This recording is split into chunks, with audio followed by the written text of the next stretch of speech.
আউযু বিল্লাহি মিনাশ শাইতানির রাজিম বিসমিল্লাহির রহমানির রহিম।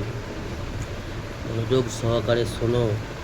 জিনিস বারবারই একটা কথা বলি আর বলবো, যতদিন আল্লাহ আমাকে হায়াতে দুনিয়ায় বাঁচিয়ে রাখবে আমি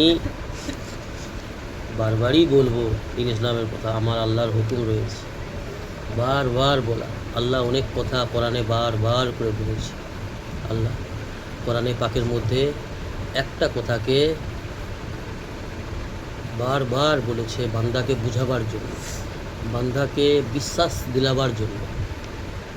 আল্লাহ অনেক কিছু কথাকে, অনেক বিষয়ে, অনেক জায়গায় কসম খেয়েছে। আল্লাহ কসম খাচ্ছে যাতে করে বান্দা কথাগুলোকে, আল্লাহর কথাগুলোকে দৃঢ়ভাবে বিশ্বাস করে এবং মেনে চলে। আল্লাহ আসামস ওয়াদ্দোহা, আসমানের কসম খেয়েছে, সূর্যের কসম খেয়েছে, জমিনের কসম খেয়েছে। এক জায়গায় তো পরপর 7টা কসম খেয়েছে, বুঝেছ? কোরআনের মধ্যে কোথাও 3বার, কোথাও 3টা কসম খেয়েছে। আমরা মানুষ যখন কাউকে কসম খেয়ে কোনো কথা বলি, কোনো কিছু কথা যখন মানুষকে বলি, নিজের স্ত্রীকে হোক, নিজের ছেলেকে হোক, নিজের ভাইকে হোক, বন্ধুকে হোক, যখন কোনো কথা বলি সে যখন বিশ্বাস করতে চায় না, সন্দেহ করে, তখন আমরা কী করি? কসম করি, কসম উঠাই। তখন কেন কসম উঠাই? যাতে করে আমার কথাটাকে সে বিশ্বাস করে, বিশ্বাস করে আমার কথাটাকে যাতে সে মেনে নেয়।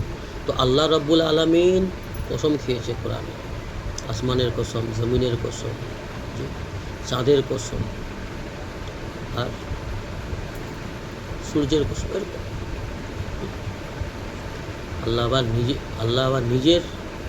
আল্লাহ নিজের বান্দার জানের কসম।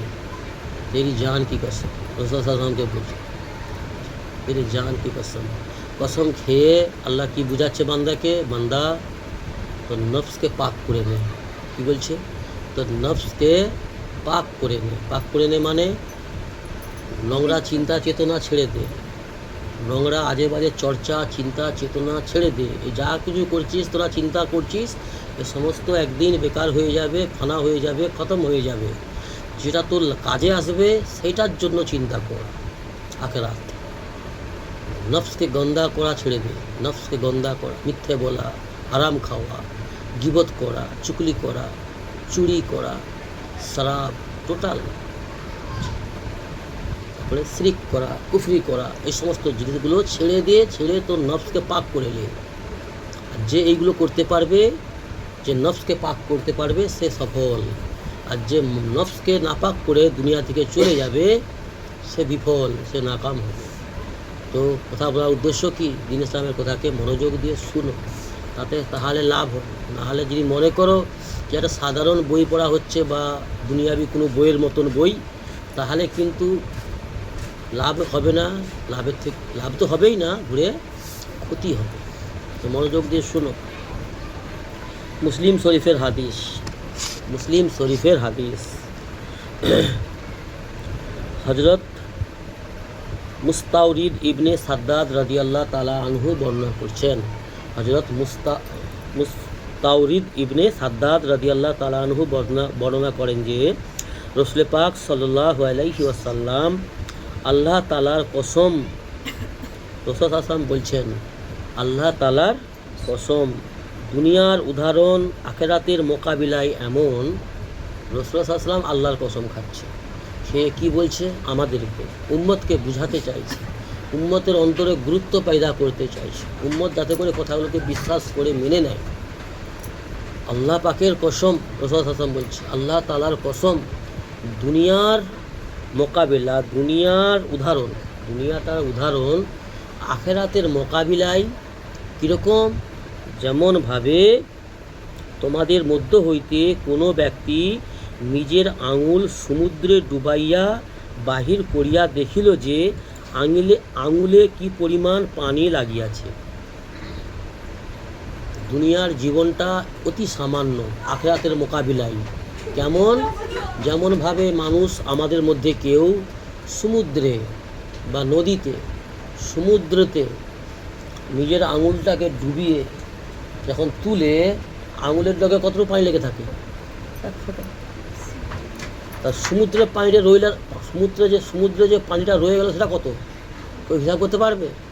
সমুদ্রেতে আঙুলটা ডুবালাম বা একটা সুঁচ ডুবালাম, সুঁই একটা সুঁই ডুবালাম আর তুললাম, তো সেই সুঁইয়ের ডগে বা আমার আঙুলের ডগে কতটা পানি লেগে থাকবো? অতি সামান্য সমুদ্রের পানির মোকাবিলায়। তো সমুদ্রে যে পানিটা রয়ে গেছে আর আমার আঙুলে যে পানিটা এসেছে, তো সমুদ্রের পানির মোকাবিলায় এটা কি আছে? কিছুই নয়, কিন্তু আছে।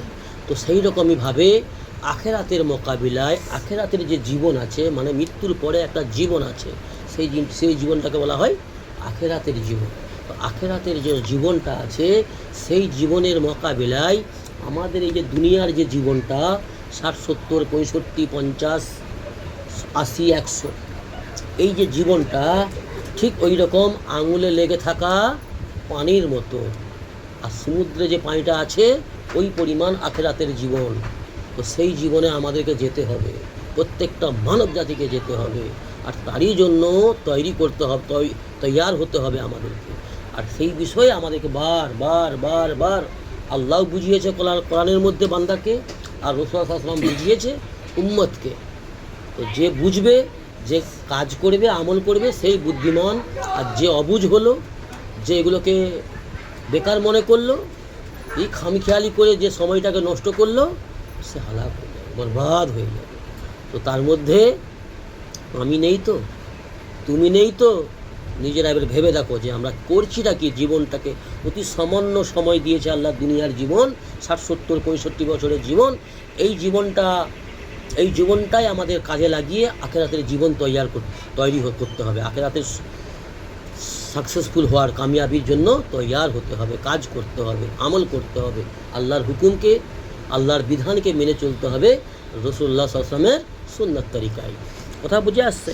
তো নিজের আঙুলকে তোমাদের মধ্যে হইতে কেউ যদি সমুদ্রের মধ্যে নিজের আঙুলকে ডুবাইয়া বাহির করিয়া দেখে যে আঙুলে কি পরিমাণ পানি লাগিয়াছে, অর্থাৎ যেমনভাবে আঙুলে লাগিয়া থাকা পানি সমুদ্রের মোকাবিলায় অতি সামান্য, তেমনইভাবে দুনিয়ার জিন্দেগি আখেরাতের মোকাবিলায় অতি সামান্য। মুসলিম শরীফের হাদিস। কথা বুঝে আসছে? মনোযোগ সহকারে যদি আমরা ধ্যান দিয়ে এই কথাগুলোকে শুনি না, গুরুত্ব দিয়ে যদি শুনি না, আমাদের শরীরে শীতকালে ঘাম দিবে, চোখের ঘুম পালিয়ে যাবে। যদি অন্তরের অন্তঃস্থল থেকে এই কথাগুলোকে যদি শোনা যায়, আর এইটাকে নিয়ে যদি আমরা গবেষণা করি, চিন্তা ভাবনা করি। কিন্তু আমরা দুনিয়া নিয়ে চিন্তা ভাবনা করতে খুব ভালোবাসি, পরের চর্চা নিয়ে। আমাদের কাছে দুনিয়ার গুরুত্বটা এত বেশি হয়ে গেছে, কিন্তু দুনিয়ার যা কিছু রয়েছে, দুনিয়ার সমগ্র সম্পদ, সমগ্র খাজানা, একদিন সব ছেড়ে আমরা চলেই যাব। কত এলো রথী মহারথী, বীর বাহাদুর রাজত্ব করে গেল, বাদশাহী করে গেল, আজ তারা জিরো, তার সঙ্গে কিচ্ছু যায়নি। ঠিক আছে, আমার সঙ্গেও যাবেনি, আমাদের মধ্যে কারোর সঙ্গে যাবেনি। কিন্তু যেইটা কাজে লাগবে, এই জীবনটাকে আমাদের সঠিকভাবে যদি কাজে লাগাতে পারি, এটাই আমাদের কাজে আসবে। আর আমরা শয়তানের অসুয়াশায় পড়ে আমাদের সময়টাকে, মূল্যবান সময়টাকে আমরা কি করছি? ঢেলায় অবহেলায় নষ্ট করছি। আল্লাহ আমাদের হেফাজত করুন সমস্ত দুনিয়ার লোভ লালসা থেকে, দুনিয়ার ধোঁকা থেকে। আল্লাহ আমাদের হেফাজত করুন। আল্লাহুম্মা আমিন। বুঝে আসছে?